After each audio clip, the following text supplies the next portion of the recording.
often invoked by schools, by students, and most of the time by faculty members is this concept of academic freedom, a constitutional and fundamental right that roots itself from the intention of the effective delivery of knowledge to students. But what is exactly academic freedom? What are its limits? And to what institution or to whom does it apply? I hope you learn from this lecture and apply it in your individual institutions. So, what is academic freedom? Foremost, we need to understand the significance of academic freedom because academic freedom allows for an environment that is dynamic in its delivery of instruction, research, discourse, and whatnot. In the university, we understand that the same should be a marketplace of ideas. Without academic freedom, there is a restriction on the flow of thought, the sharing of learning and information, and the progression of learning and knowledge when there is no such a protection as academic freedom. It is critical to a university's role in clarifying and seeking truth. Academic freedom allows an environment that is most conducive to speculation, experimentation, and creation. If we are unable to speak our mind with intellectual honesty, what else would the university be for us? The university is not an automaton, hindi siya robot, no? It is not composed of individuals who simply read out to you what is written on books. Otherwise, the students would just go to the library. But the university's role has evolved through time. Its essence is so vast, pervasive. It is not only an avenue for the delivery of instruction, but for the solicitation of ideas, opinions. It is an environment for discourse, research, discovery, creation of new principles and ideologies, in fact. Without academic freedom, the essence of the modern university is lost. For an institution, there is the significance of academic freedom because academic freedom allows for it to select generally its mission and vision and institutional goals. For an institution to have academic freedom, it means that it can form its students, direct their learning, contribute to the community in a very open and unrestricted way because it is guaranteed an unbridled leeway to the discovery of students of truth and the delivery of instruction by the teachers and maybe even the taking on of some societal mission or advocacy. So the institution allows such a leeway because the Constitution, the fundamental law, protects the very interest of the institution in such objective of giving its all-out capacity for learning, discourse, research, and whatnot to both the students and the learners, and of course, for the benefit of the entire society.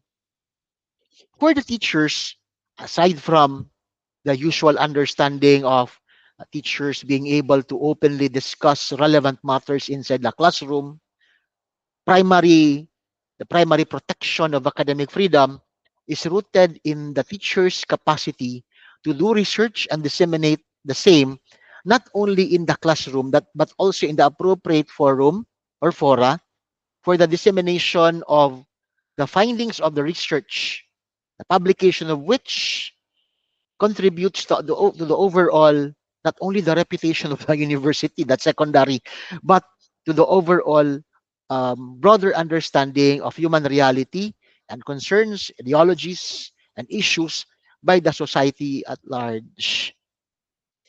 But in the drafting of the Constitution, the general concept of academic freedom retains its generalization because the constitutional commissioners of the 1987 Constitution wanted the courts to identify and interpret the very nitty-gritty of the application of the concept of academic freedom. That's why, according to constitutionalist Justice Ascuna, that they have only to state that all institutions of higher learning or academic institutions of higher learning enjoy academic freedom. But specifically, it is worded out this way. In Section 5 of the Constitution, Article 14, it says that academic freedom shall be enjoyed in all institutions of higher learning. So what does this mean? What does this include? Well, this lecture is what it is all about.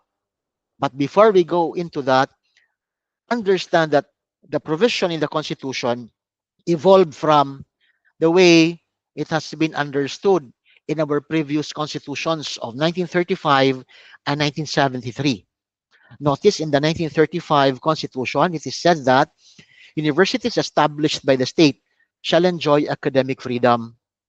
For universities established by the state, we might want to appreciate that the 35 Constitution worked its way through the independence of the Filipino people, or has been used to establish the Republic of the Philippines, no, through the Commonwealth. That's why there is emphasis in universities established by the state. But through time, as our nation progressed, we also have institutions of higher learning or universities established by the private sector. In the 1973 Constitution, it is indicated that all institutions of higher learning shall enjoy academic freedom. Ano pinagkaiba niya sa 1987 Constitution? The emphasis should be given to the operative term in.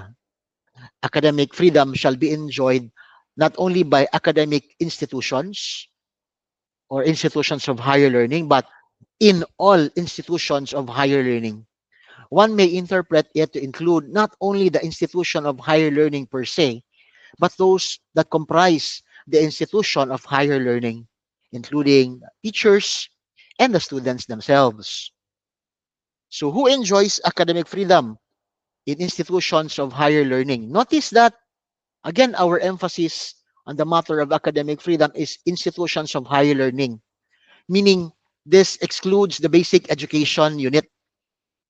Academic freedom is enjoyed in institutions of higher learning. You know very well that our trifocal education, meron tayong basic education, the technical vocational institutions, and we have the institutions of higher learning. But academic freedom is only enjoyed in institutions of higher learning, not so much with basic education and educational institutions which are intended for technical and vocational learning, no? So iba ang principles governing them, which is not academic freedom per se, but the general concept of reasonable supervision of the state as to this basic educational institutions and technical schools, no? Where the higher institutions of learning, college, the graduate, postgraduates, there is the guarantee of academic freedom. But who enjoys academic freedom? For most, it is enjoyed by institutions of higher learning. The school or college has the right to decide for itself its aims and objectives and how best to attain them free from outside coercion or interference, say possibly when overriding public interest calls for some restraint. What does this mean? Well, the school can formulate its own mission, vision, and goals to which their institutional agenda is carried out. Their ideas of formation, academic instruction, and whatnot, and also their social responsibilities through the university university's advocacy is carried out as guided by the university's mission, vision, and goals. And that is part of academic freedom, the general mantle of academic freedom in the capacity of the schools to determine for itself its aims and objectives and how best to attain them. How best to attain them depends on factors which have been established in local and foreign jurisprudence. How best to attain them depends on the school's capacity in determining who may teach, what may be taught, how it should be taught, and who may be admitted to study. In the Philippines, this foreign concept is also established. You might want to visit case of Garcia versus Loyola School of Theology in 1975 case. But the same principle is also carved out in the Philippine jurisprudence. The institutional academic freedom encompasses the essential freedoms of a university to determine for itself on academic grounds who may teach, who what may be taught, how it shall teach, and who may be admitted to study. No. So first, who may teach. Of course, plainly we can say that the school has the capacity to determine who it can employ as members of its esteemed roster of its faculty. The academic institution has freedom or autonomy to decide for itself the terms and conditions for the hiring of its teachers, subject, of course, to the overreaching limitations of the labor code. You might be interested in knowing that while for the other labor sector, regularization may come in as early as 6 months after employment, no engagement as a probationary employee. But for teachers in academic institution, you know that teachers may be regularized only after I think 3 years, 3 years of service after they complete the necessary requirements set by law for full-time teachers in institutions of higher learning. Maybe the attainment not only of industry experience, but maybe yung master's degree, no? So the school is bound by the requirements of the Commission on Higher Education, for instance, on who may be employed with the limitations as to the minimum standard for academic qualification. But schools can require more than that, no? Basta they are reasonable.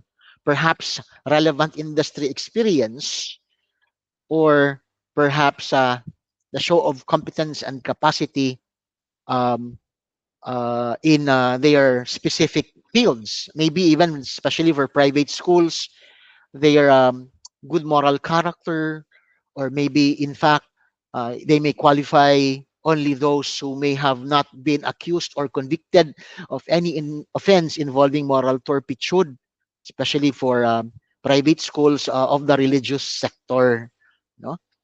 So, but the school primarily has that capacity to determine who shall teach, but subject to the limitations of law or the minimum restrictions and qualifications and requirements of law. In the case of Herrera Manawis versus Saint Scholastica, consistent with academic freedom and constitutional autonomy on the institution's learning, on institutions of higher learning, an institution of higher learning has the prerogative to provide standards for its teachers and determine whether these standards have been met. At the end of the probation period, this is very interesting, the decision, in fact, to rehire an employee on probation belongs to the university as an employer alone. There are instances that teachers may have already reached 3 years of probationary period, yet they do not yet qualify for the school given its standard, kasi baka hindi pa umabot sa punto na na-achieve na nila yung kanilang master's degree, or may baka kulang pa sila ng academic experience, or other requirements that are reasonable. No? So it's up to the school to regularize still um, teachers after the probationary period if they have met the standards set by law and the standards that it has set that the employee should be informed of upon entry to the institution. The school also has the right to determine what to teach. This includes the determination of what programs and courses to offer, subject to the policy standards, guidelines of PSG of the CHED, for example. They may offer courses that may be in the arts or in the sciences, could be advocacy related courses, and not only um, courses but programs themselves where the courses belong to. No?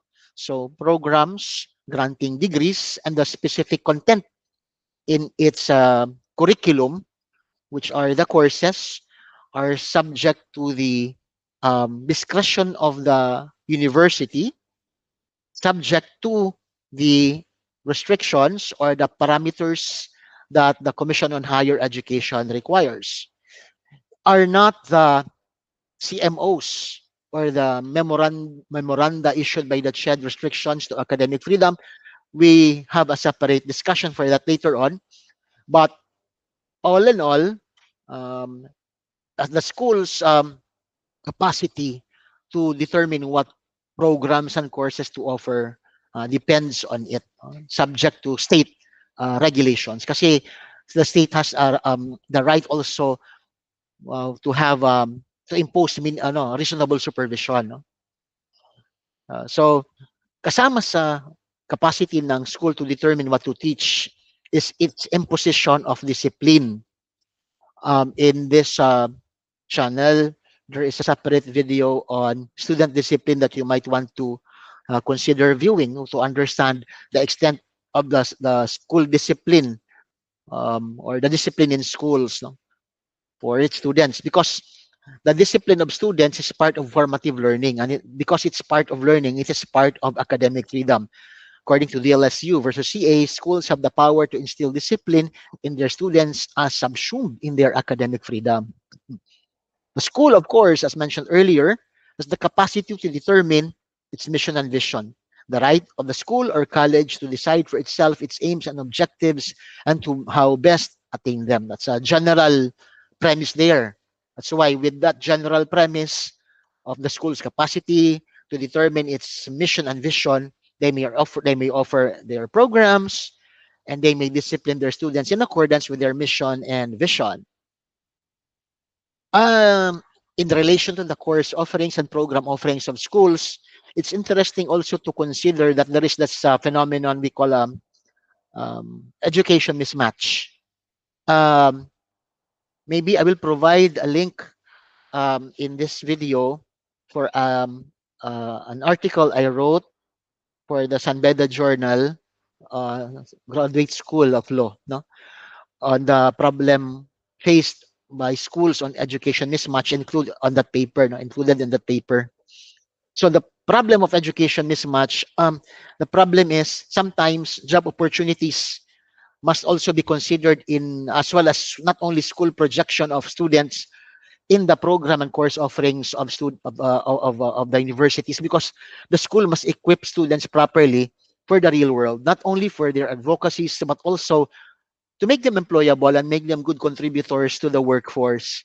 Because sometimes we have um, workers who are differently qualified landing on certain jobs that may have been best served or achieved or occupied by individuals who are properly trained for them. Though they have their trainings, but this betrays the maximization of the education for which the students are supposedly oriented or given and oriented for as part of preparation for the life outside of the school gates, no, when they graduate. What is also important here to understand in academic freedom is that schools also HEIs have the capacity to determine who may be admitted to study.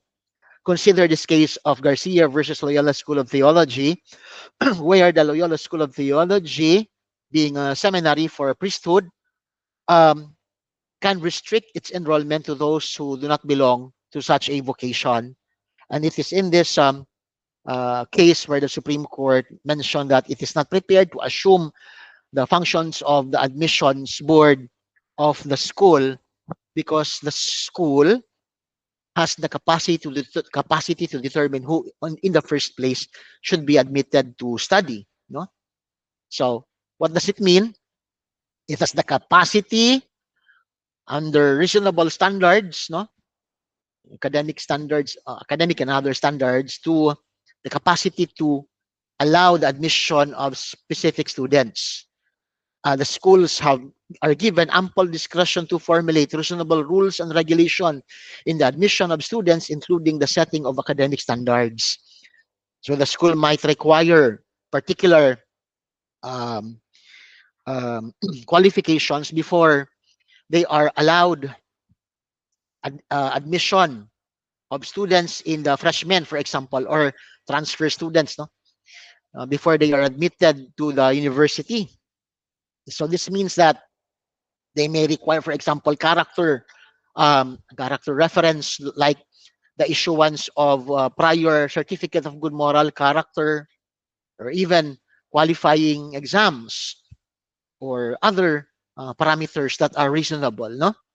So this includes, for example, entrance examinations, because schools, especially private schools, have the right to determine who shall be allowed to join its roster of students.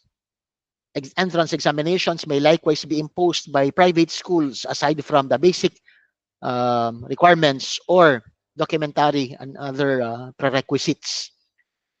So entrance examinations are allowed.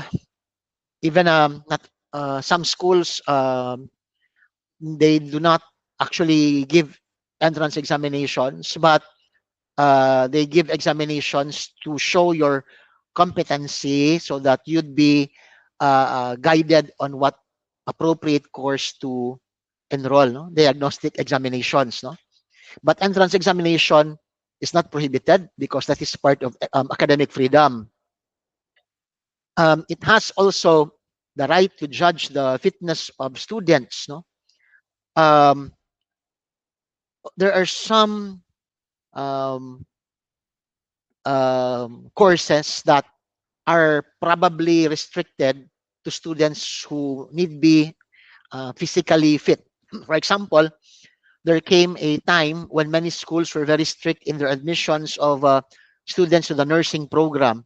So before they are admitted to the nursing program, they are first required to undergo medical test, and the medical test happens sometimes every semester because they deal with patients. They are in the healthcare profession, no?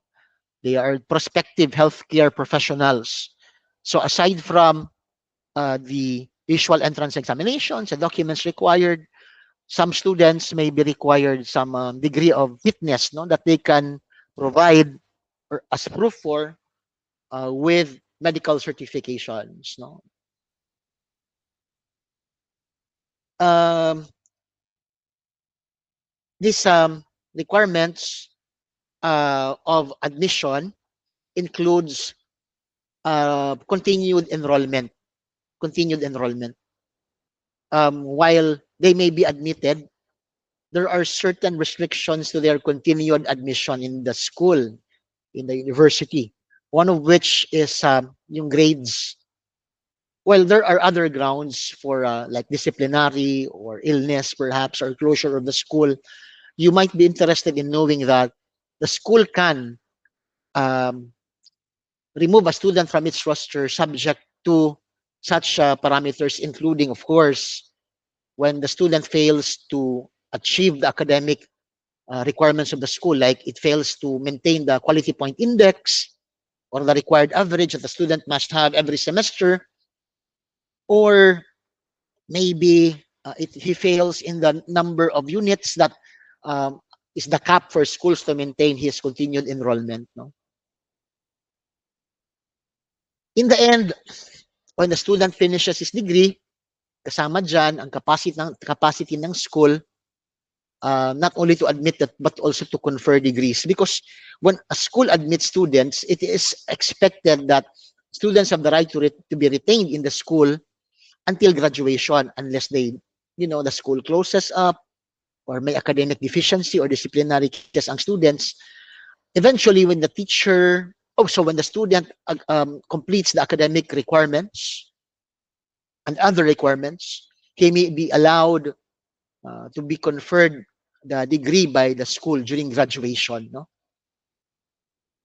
Um, in the conferment of degrees, please understand that it has already long been established that a degree conferred by the school may be taken back because of serious infractions, primarily when there is ground to believe, for example, that the student may have committed plagiarism in his final paper, in his thesis, for example. Pwedeng bawiin. No? So, the freedom of the school to select who may be admitted to study is not absolute, including those, of course, who can teach. They are not absolute because you have also to consider, well, this is you consider the law, like for and the rights of the students and the teachers. But for the students, um, here, it's like in this case of Pimentel versus Legal Education Board, for the law school, which is covered by the Legal Education Board, not by CHED. Um, the authority of the school is also subsumed to um, its exercise of its authority without grave abuse of discretion in the exercise of its academic freedom to determine who shall be admitted to study. Kasama din dyan yung discretion of the school, of course, on who shall teach. No? Well, we are all covered by law. So in all our dealings as a school, we should always mind the law policies of relevant institutions like kung sa basic ed, DepEd, CHED for the higher ed, labor, the Department of Labor. Also, please be reminded that it is not the teacher that ultimately determines the modality. The modality. The modality comes from the school. It is the discretion to determine the modality, the pedagogical methodology, and other parameters pertaining to the delivery of instruction. This is it belongs primarily to the institution of higher learning. That's why some schools have visitors, observers in classes to determine if the teacher indeed maintained the parameters required by the school on the modality, methodology, and the likes. No? The school, aside from its academic freedom, has a general administration, the power of general administration, subject, of course, to the existing collective bargaining agreements, laws, contracts, or other legal orders of the court, for example. No? But the school has a general administration power, no? Like promotion of employees, no? The hiring of the non-teaching personnel, um, its maintenance of school facilities, the determination of the salaries of employees subject to the CBA, of course. No? For the faculty members, of course, faculty members, aside from the school, faculty members have the academic freedom protected also by the Constitution. Academic freedom of faculty members refer to the freedom of teachers from control of thought or utterance of his academic research findings or conclusions. This is already well recognized in an LRC versus Halgarino.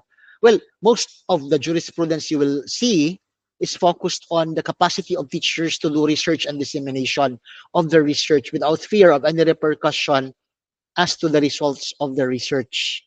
That is a right belonging to the teachers. But of course, teaching inside the classroom may be justified yung how they interpret the books, the materials, and how they interpret the facts. Because teachers, before they get inside the classroom, they do research before they deliver instruction. So it's part of, for me, it's part of the delivery of the result of their researches.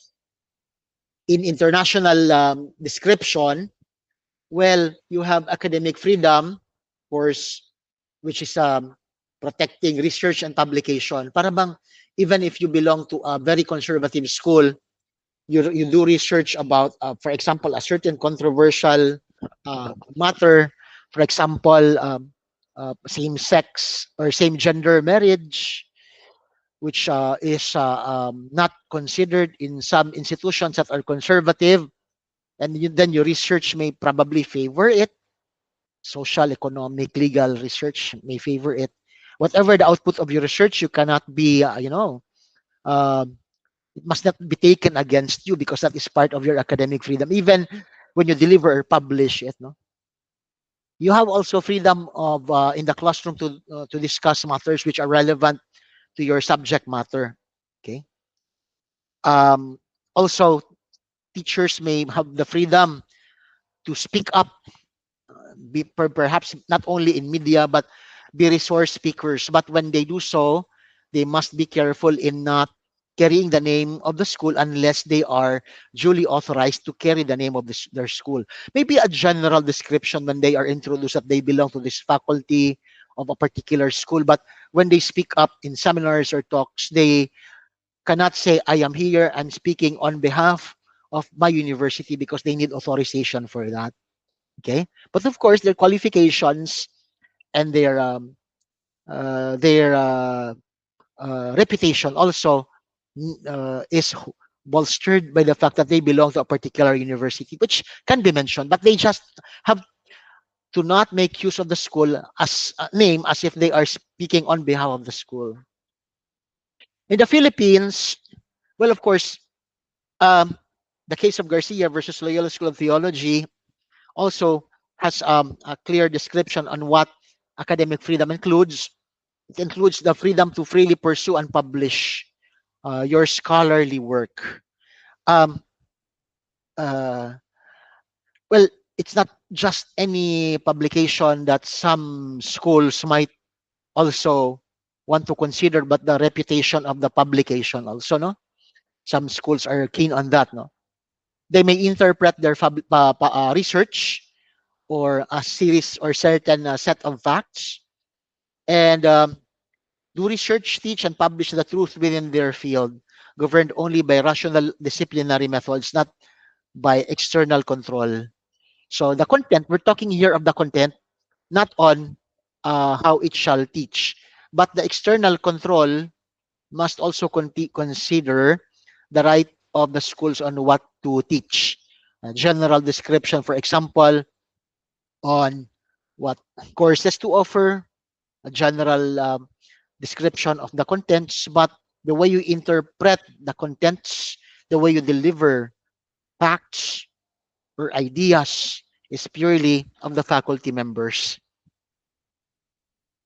When the teachers, by the way, give instruction, hindi po kasama sa academic freedom ng teachers ang indiscriminate grading of students, because grades of students can only be based on academic performance. Hindi pwede yung out of charity lang, out of status of the student, no?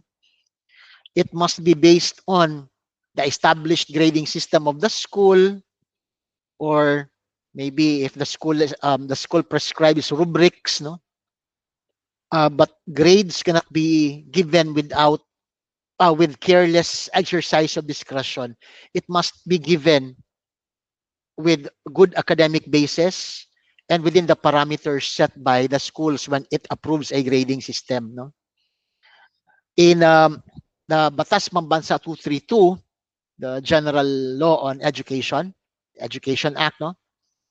The basis for grading or evaluations must be for academic performance only. Section 16, every teacher shall refrain from making deductions in students' scholastic rating for acts that are clearly not manifestations of poor scholarship. So unless, for example, character inside the classroom, no, if it's not a course dealing with character formation, character is not a basis for the grades, but it is scholarly work, no. Unless if it's a course that is formative siya, or a course on relevant to um, uh, conduct, for example, no. But kung irrelevant naman ang conduct in a discipline, well, pwede yan. Hindi pwede yan, no.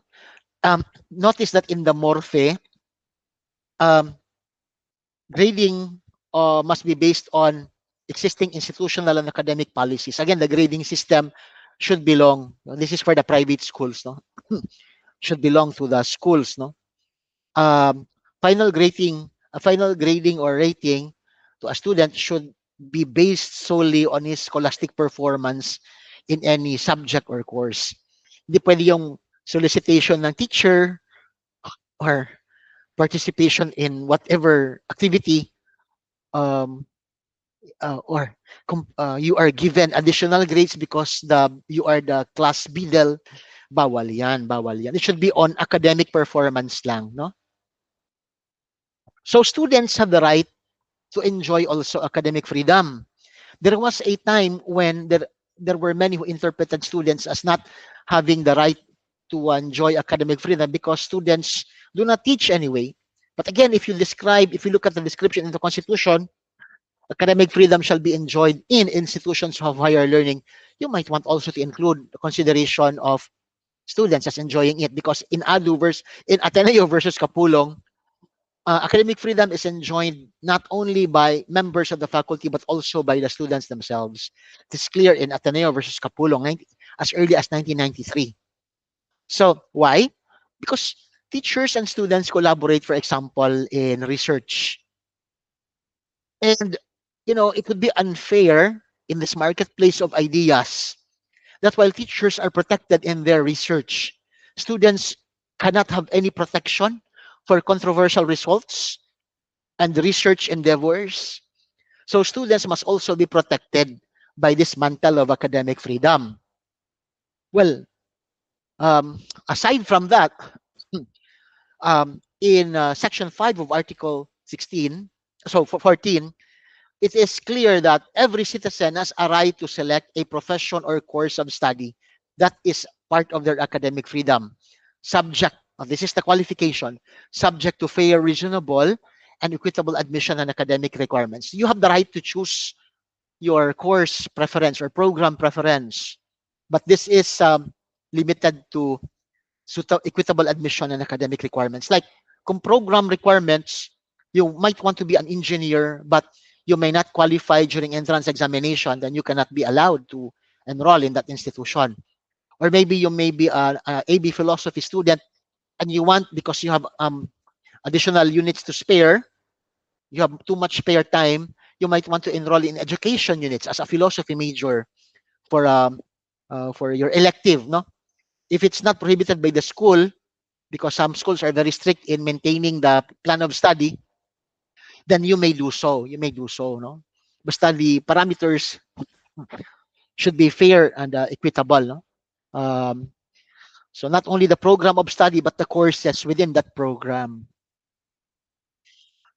This case of Department of Education, Culture and Sports versus and CEM and San Diego. What is the student here, the would-be student, wanted to enroll, I think, in the med school, but he flunked NMAT. The NMAT has had the 3 flunk rule. If you fail the third time, you'll be disqualified from, taking again, or in the, pursuing that study of medicine. But the would-be student here wanted really to be a doctor, a medical practitioner, and said that he has the right to quality education and access to education and the right to freely pursue his education or profession. Sabi ng Supreme Court, the right to quality education invoked by the respondent is not absolute. The Constitution also provides that every citizen has the right, while every citizen has the right to choose a profession or course of study, this is subject to fair, reasonable, and equitable admission and academic requirements. Remember that the Supreme Court said here, you cannot force circular pegs into square holes or square pegs into circular holes. We always fit somewhere. It might not work out for you if uh, you want really to study medicine. Maybe you can be best you can be at your best in other fields, no? You always fit somewhere. It does not mean that a student who fails in a particular endeavor is good for nothing. Never consider that for our students, because we all have our different interests. A school has the obligation to just guide the students to the proper way that the students have to take. So aside from academic freedom, students also have their other civil liberties. They have the right to due process, to redress grievances, privacy. They have the freedom of expression, of the press, and they have the right against inhumane punishment and the freedom of religion, exercise thereof. No? So, the right to quality education in consideration of the right of the students to their academic freedom should be considered. The Constitution says, in Section 1 of Article 14, the state shall protect and promote the right of citizens to quality education at all levels. So this is from basic ed until higher learning. So, according to Father Bernard,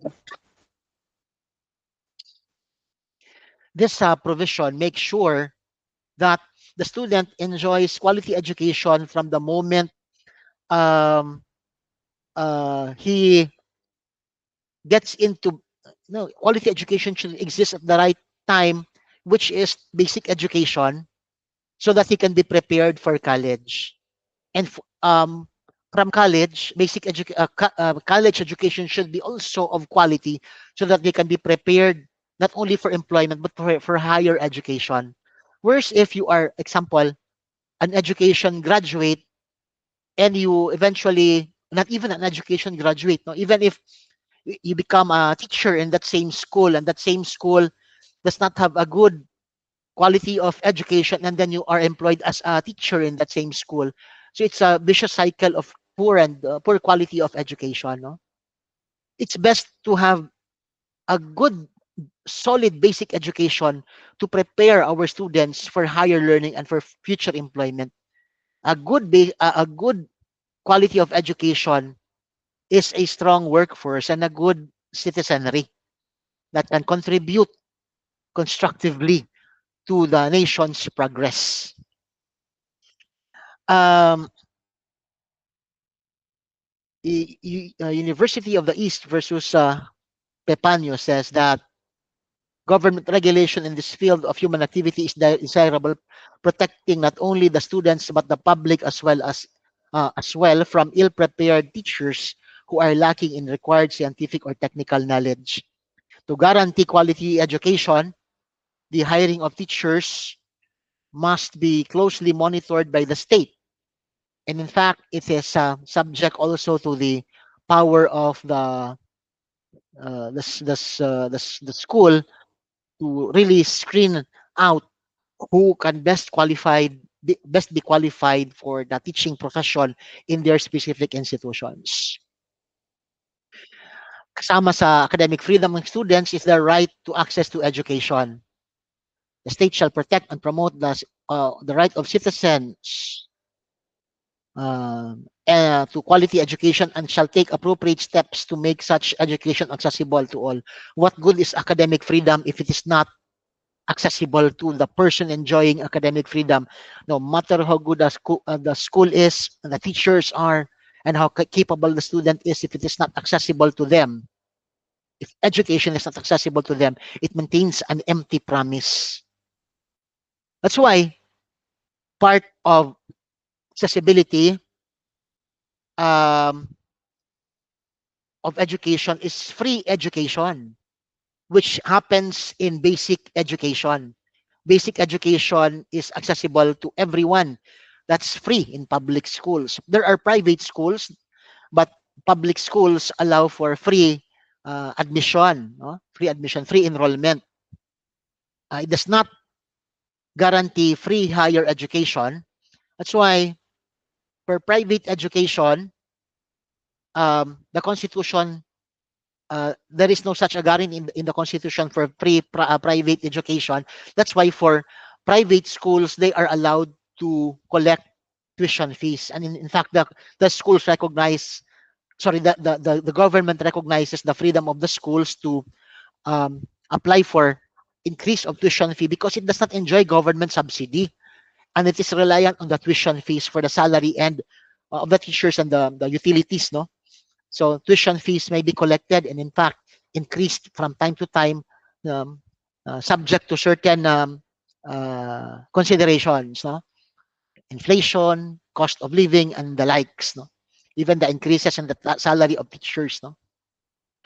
However, um, there is such a law for public schools.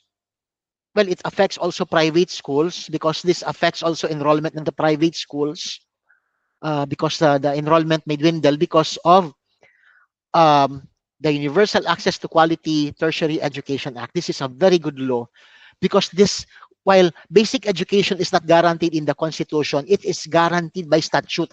And this statute that guarantees free education is RA 10931, approved on August 3 of 2017. Ang daming proponents nito, one, all of them, you should vote for them now because this is a very good law that fully levels out the playing fields for graduates of the basic ed who cannot continue with college because they have financial constraints and they are compelled to go to work na lang. But this levels down the playing field, equalizes everything because this law considers free education for those who are qualified.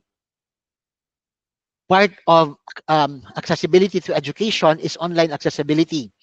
You have this braid provision in Article 16, Section 10. Braid provision because this has been proposed by Florangel Braid, one of the constitutionalists of the 87 Constitution.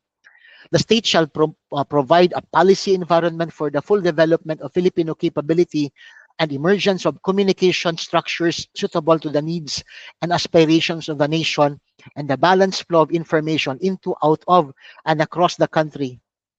Um, the right to quality education, or sorry, accessibility of education using the internet has been magnified during the pandemic when we were reliant on modules for the public schools and online resources, the LMS, Zoom, and Google Class, as well as Google Meet.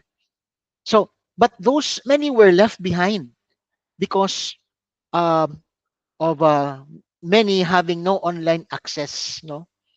But luckily, we have this braid provision, which guarantees, for me, this is our guarantee to online learning as a fundamental right.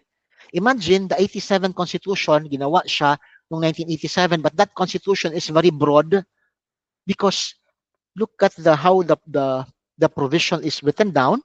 This is one of my our classes in the graduate school was pointed out by Justice Ascuna, saying that this Florangel Braid is a visionary because yun nga parang na-envision of the need for an effective communications network, no? Which this could be the basis for our compulsion of the state for an effective internet system where the use of the internet could be a constitutional right because that's part of our yung balanced flow of information, no? Into, out of, and within the country, no? Na bine-benefit din naman ng mga students, especially nga during online learning. Like right now, because of the pandemic, we were made aware na meron palang modality as asynchronous and synchronous learning, not only face-to-face learning.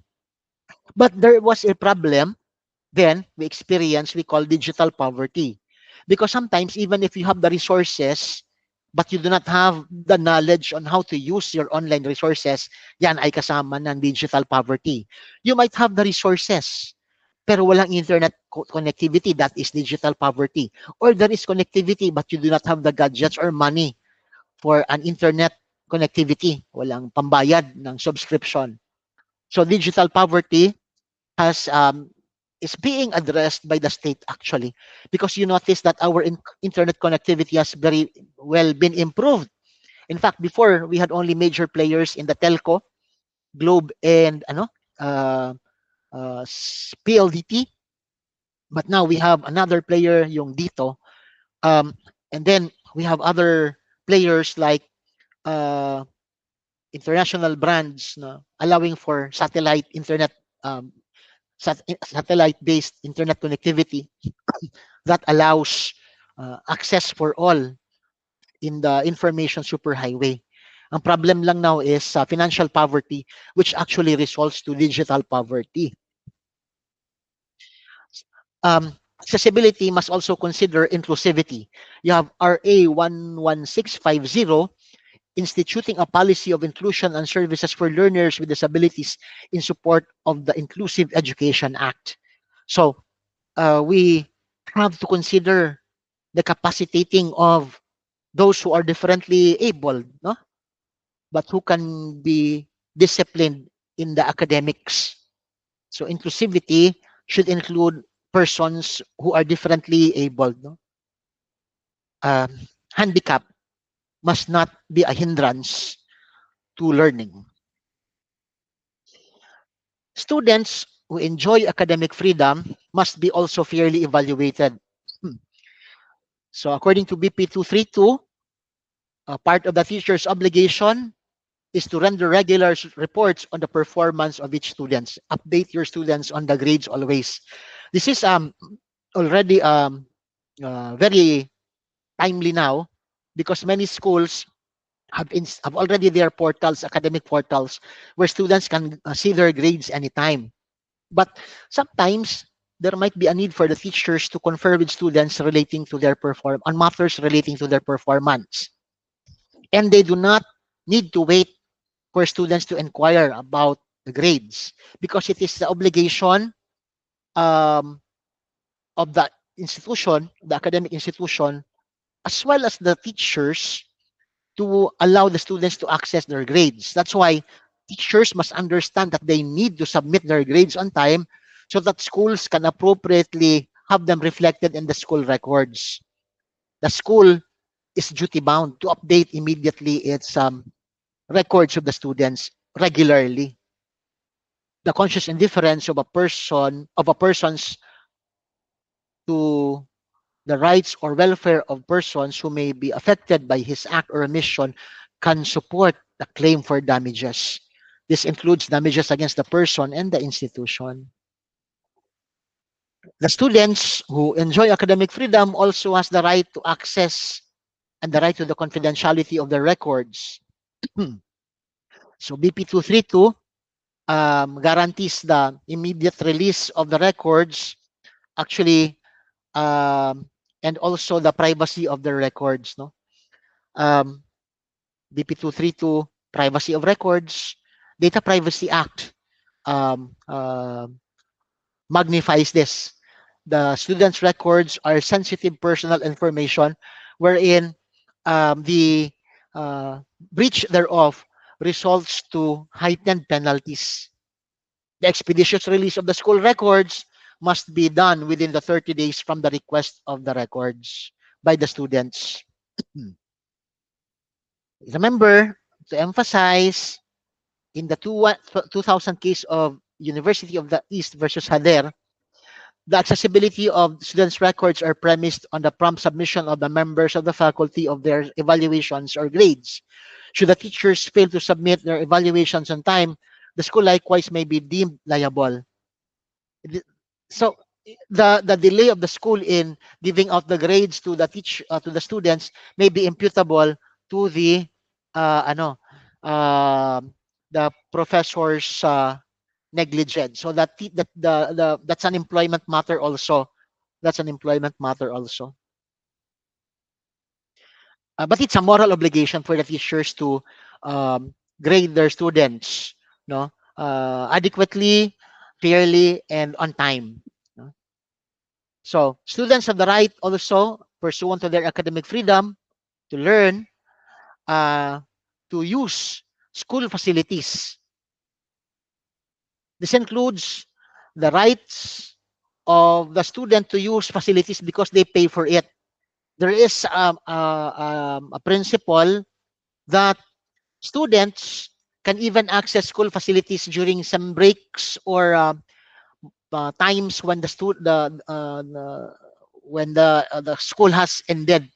I would encourage schools to allow students to enter the school premises, access the library, because anyway, our library employees are hired all throughout the year, and kasama na lang sa residual services natin to have the students access the libraries for the private schools during some breaks or summer breaks, because where else would you want them to go?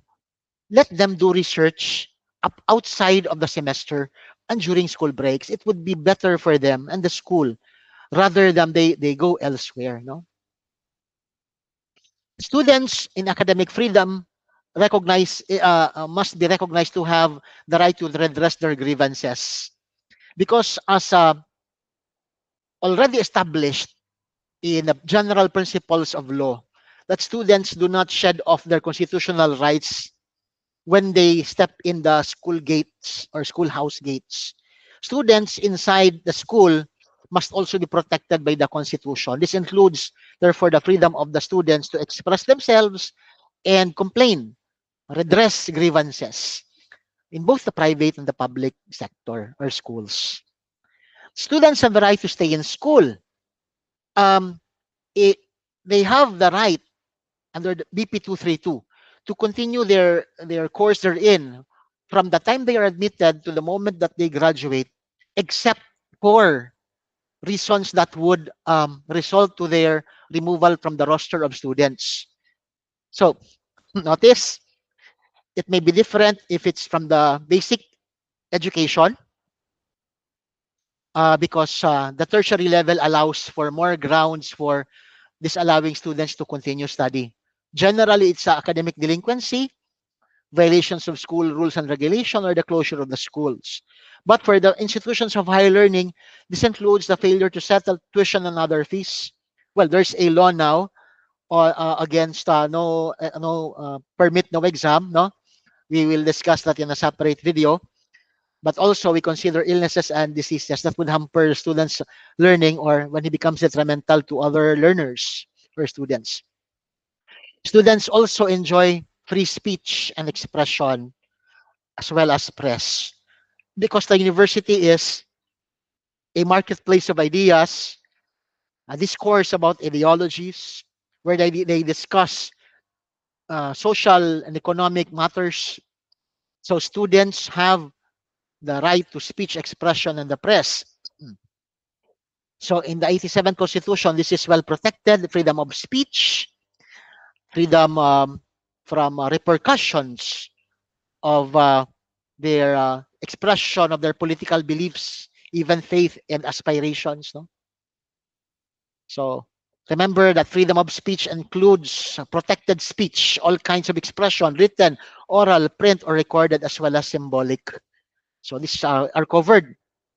Um, but the schools are not um, powerless, no, because like any freedom, it is not unrestricted. It is true that schools can restrict speech when they are contrary to law, public order, morals, good customs, as obscene, defamatory, violent, or fighting words, criminal speech, and all forms of bullying, for example. So while freedom of speech, expression of press are enjoyed, they should be within these bounds, these parameters. No? Otherwise, a school has the right to step in already and sanction or prohibit such speech.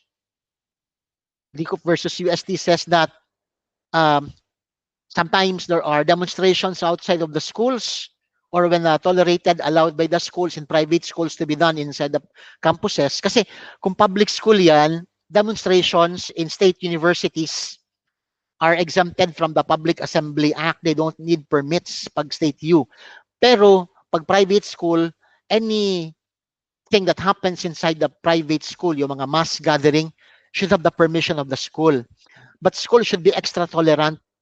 Private school should be extra tolerant when students gather without permission, because again, uh, there there should be heightened tolerance in the exercise of fundamental rights, no? But strictly for private schools, the private school, which is a private property yung campus, has the right to restrict activities. Public schools, state use. Hindi kailangan ng permit yan. Hindi kasakop ng Public Assembly Act. Walang permit na kailangan. Sa school, it's the civil code that governs the property rights of the private schools, no? The private owner of a private property has the right to determine how the private premises should be used. But when they do demonstrate inside the campus, or inside its immediate premises, you do not expect them to give friendly, banters or give friendly expression, because sometimes yung kanilang expression may be fighting words, may be very powerful or forceful, but you should be extra tolerant because rallies are expected not to be friendly. Otherwise, wag na lang mag-rally. Student leaders are hardly timid.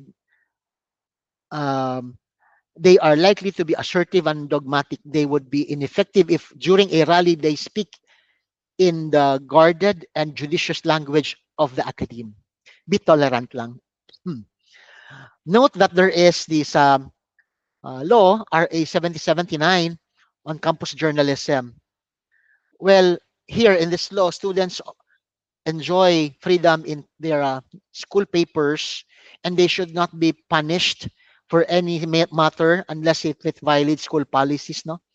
In contrary to morals, public policy, they should not be expelled or removed or punished because of their publication solely on the basis of the articles he or she has written or on the basis of the performance of his duties in the publication. Kasi pinag-iitan ng school publication, the editor-in-chief, tanggalin sa university. Bawal yan, bawal yan.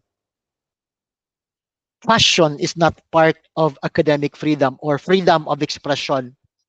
So that's why private schools may require uniforms. Private schools may require a dress code because fashion is not part of freedom of expression. Again, freedom of expression only includes core expressions as politics, social, economic matters, ideologies. The discourse should be limited to that. But fashion is not part of expression. But you have to understand, understand this question.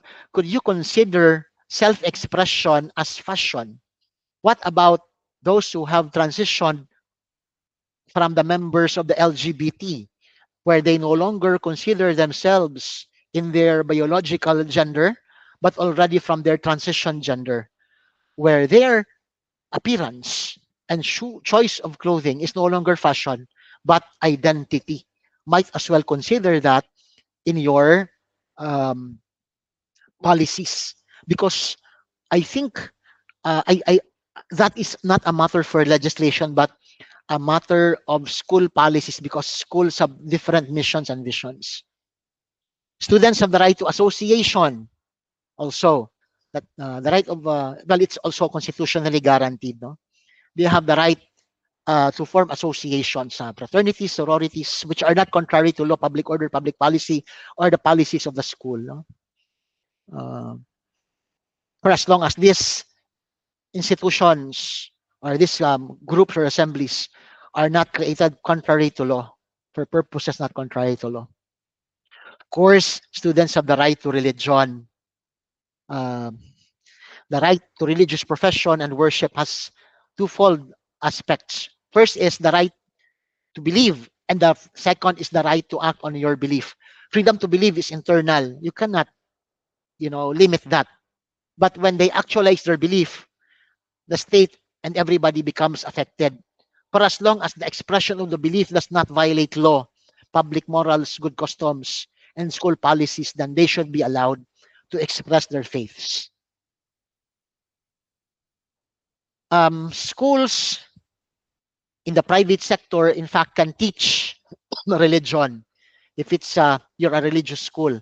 Because when a student enters a private religious school, he knows beforehand that that school has a certain faith, and they may be compelled to be included in the theology or religious courses that they're in, no? Because it's part of the registered curricula with the Commission on Higher Education, only for private schools. Um, but can they be compelled to um, participate in the flag raising ceremony? They cannot be required to salute the flag if it's contrary to their religion, no? Ebralinag versus Division Superintendent. Consider this case.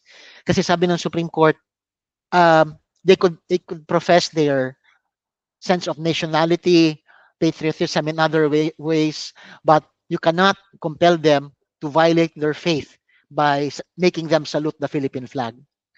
And it's not the flag and heraldic code is not violated when they refuse to salute the flag of the Philippines. Of course, the students have the right against abuses, um, child abuse for the basic education. But remember, children includes those who are above 18 also, but unable to fully take care of themselves or protect themselves. You know, the vulnerable adults. They must also be protected from abuse, neglect, cruelty, exploitation, or discrimination. For those who are considered as vulnerable adults, consider those who are adults who are also of special needs. Okay? Kanang mga, yung mga ano, sorry, yung mga students na highly functional special needs adults, they are considered as children. And if you abuse them, that's child abuse.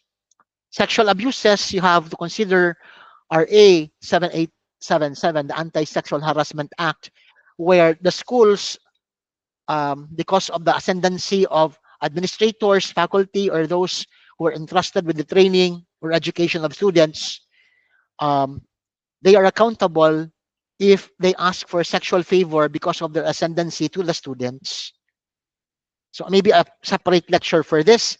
And for RA 11313, the Safe Spaces Act, where the school is considered as a public space and students are protected against pambabastos. This is the bawal bastos law. Not only by the teachers and the administrators or persons with ano, ascendancy, but even from their classmates. Mind that, in fact, I believe that teachers can also even invoke this kasi ang teachers pwede ding bastusin ng kanilang fellow teachers and even by the students. The right to due process for teachers and the school, remember that while we have the matter of student discipline is a matter that is subject to the parameters of uh, the process before they are disciplined by suspension, community service, expulsion, dismissal, and whatnot. There's going to be a separate video, or there's a separate video on student discipline also in this channel. So, all in all, you have to consider that academic freedom comes with responsibility. It carries with it an inherent obligation to exercise that liberty with integrity and purpose. Scholars are expected to act ethically, engage in respectful and thoughtful dialogue, and contribute to the advancement of knowledge through their work. Schools are expected also to respect labor laws, legislation, policies, contracts when they exercise academic freedom.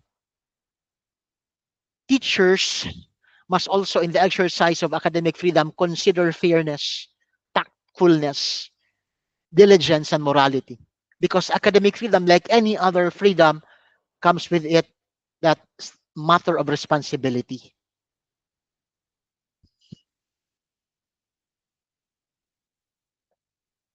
Other considerations of academic freedom involves morality, public policy, public order, the Bill of Rights, institutional limitations and prerogatives, state regulations, laws, public social interest, and existing agreements. Some of them, the Bill of Rights. Remember, the Bill of Rights, like the Constitution, when the Constitution is invoked against the state, that's already established, but you consider the Bill of Rights including the Constitution, is written in between all the lines of our contracts and our engagements. So consider the students also has to be protected. The Bill of Rights and their fundamental human rights must be also respected. No, management prerogative must also not be contrary to law. While every employer has the inherent right to regulate his workforce or the workplace according to his discretion and judgment, um, he must do so with prudence and considering legislation. Management prerogative kasi is not a magic term that you use just simply to invoke, even if you have the violation already of the teachers or students' rights. So management prerogative must be done with prudence and in consideration of law, morality, and decency. Limitations, therefore, include in school administration, good faith, and employers' right. State regulations must also be considered in the exercise of the school of its academic freedom, because schools are subject to the reasonable supervision and regulation of the state. You remember, however, that the state only has supervision, meaning supervision lang, kasi the state must also consider academic freedom for institutions of higher learning. Okay? Academic freedom must be considered because supervision means that you only regulate but do not supplant the discretion of the schools. Ito yung hinanakit ng ibang schools kasi they believe parang masyadong na nag-overreach na daw ang CHED or ang gobyerno sa college on the delivery of instruction and the ways the school is supervising its academic workforce or its curriculum, no, for its programs. But mind you that the PSG are considered of the PSG, the CMOs of the CHED are considered as with the force and effect of law, because while there is the general principle of non-delegation of legislative powers, when the CHED law was enacted, the Higher Education Act, it empowered the CHED to create its policies. Now we know as the CMOs, the PSGs, and other memoranda of the CHED, and they should be followed by institutions of higher learning. These are part of reasonable supervision and regulation. No? According to Father Bernas, the proponent of the amendment on academic freedom, no, from the 73 Constitution to the 87 Constitution, dumaan ng 73, 35, then dumaan sa 73. Ngayon, we have the 87 Constitution. This amendment had no totalitarian intentions. The proposal was not meant to curtail the liberty of teaching. The intent of the academic freedom and yung reasonable supervision and regulation really must consider academic freedom, kasi dapat hindi talaga nakikialam ang estado sa the way school should be run. But again, Pimentel versus Leb says that academic freedom cannot derogate the state's constitutional authority to reasonably supervise and regulate schools. Social interest. The school has a social interest in, sorry, the state has social interest in the school. That's why we have to understand why the school, the state really looks into the affairs and the way schools are being run, because we are forming individuals as future leaders, future workers. So the state always has social interest, no? So we have to consider social interest and responsibility in running of our schools. So that's it. I thank you very much for viewing this video. I hope you have learned from this video in your endeavor to better administer your schools. And for those in the study of law, I hope this helped you in your study, and good luck in your endeavors. Thank you.